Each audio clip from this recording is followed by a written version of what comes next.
बकवास पर आपको खुश आमदीद। सुकून ड्रामे की अगले किस्त में आप देखेंगे कि उस्मान ने तो अपनी गलती मानकर आयमा से माफ़ी मांग ली और अपनी सज़ा के तौर पर यहाँ से दूर चला गया।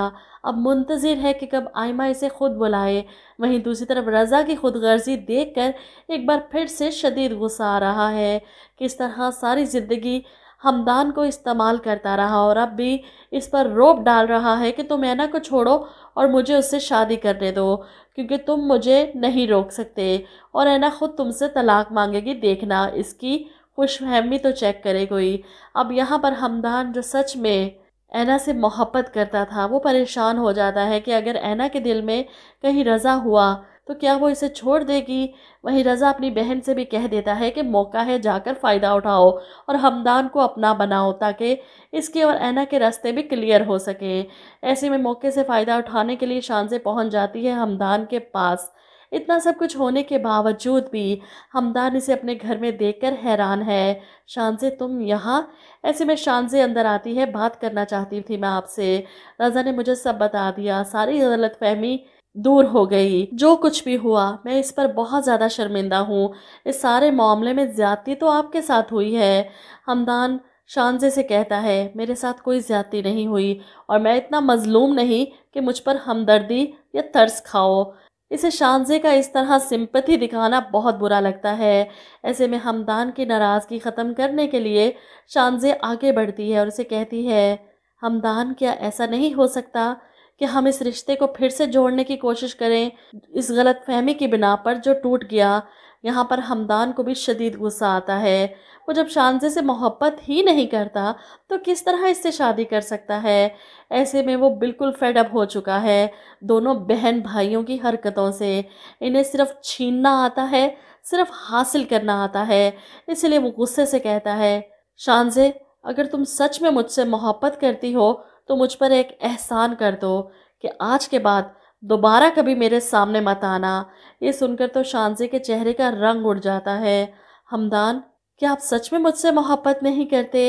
ऐसे में हमदान मुंह मोड़कर खड़ा हो जाता है और शानज़े को इसका जवाब मिल जाता है। वो आंखों में आंसू लिए रोते हुए एक बार फिर से इसके फ्लैट से निकल जाती है और गाड़ी में जाकर बैठती है।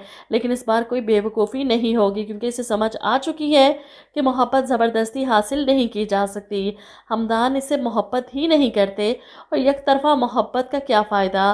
वहीं दूसरी तरफ रज़ा को यह बात समझ नहीं आ रही। इसे लगा था कि वो ऐना से जाकर बात करेगा, इसे मनाएगा और इसे कहेगा कि मैं तुमसे शादी करना चाहता हूँ, और ऐना तो खुशी से उछल ही पड़ेगी और फ़ौरन हाँ कहते हुए इसके गले लग जाएगी। इसी खुशफहमी में जब वो ऐना के घर पहुँचता है और इसे अपने सारे प्लान के बारे में बताता है, तुम बस हमदान से खुद कह दो कि वो तुम्हें आज़ाद कर दे, फिर हम दोनों शादी कर लेंगे। मैं जानता हूँ तुम मुझसे मोहब्बत करती हो आज भी। ये सुनकर ऐना को तो शदीद गुस्सा आता है। पहले तो मुझे ये बात बताओ कि तुम सब कुछ इसीलिए कर रहे हो ना कि ताकि तुम्हारी बहन की शादी हमदान से हो जाए। ये सुनकर रज़ा कहते हैं नहीं ऐना, तुम गलत समझ रही हो। मैं तुमसे मोहब्बत करता हूँ। मैं जानता हूँ कि तुम्हारी शादी ज़बरदस्ती हमदान से कर दी गई। अब मैं सब कुछ ठीक कर देना चाहता हूँ। मैं तुम्हें अपनाऊँगा, तुमसे शादी करूँगा।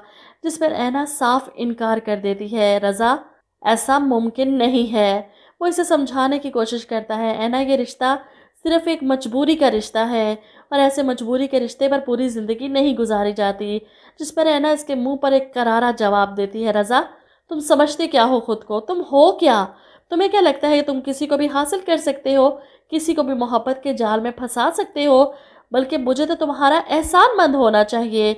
अगर तुम मुझे उस दिन ना ठुकराते और मेरी शादी हमदान से ना होती तो मैं तो कभी भी मर्द का वो हसीन रूप नहीं देख पाती जो मैंने हमदान के साथ रहकर देखा है।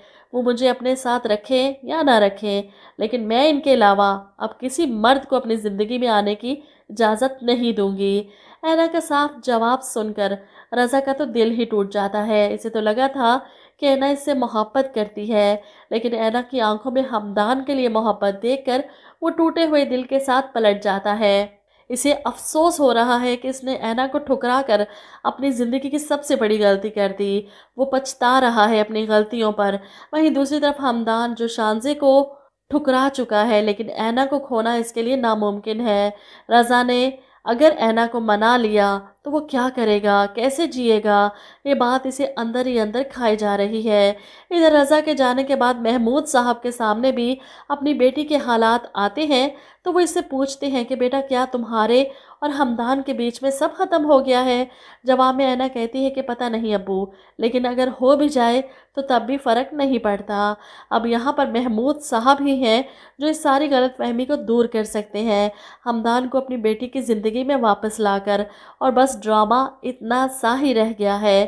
یوں سمجھ لے کہ ہاتھی نکل گیا، بس دم باقی ہے۔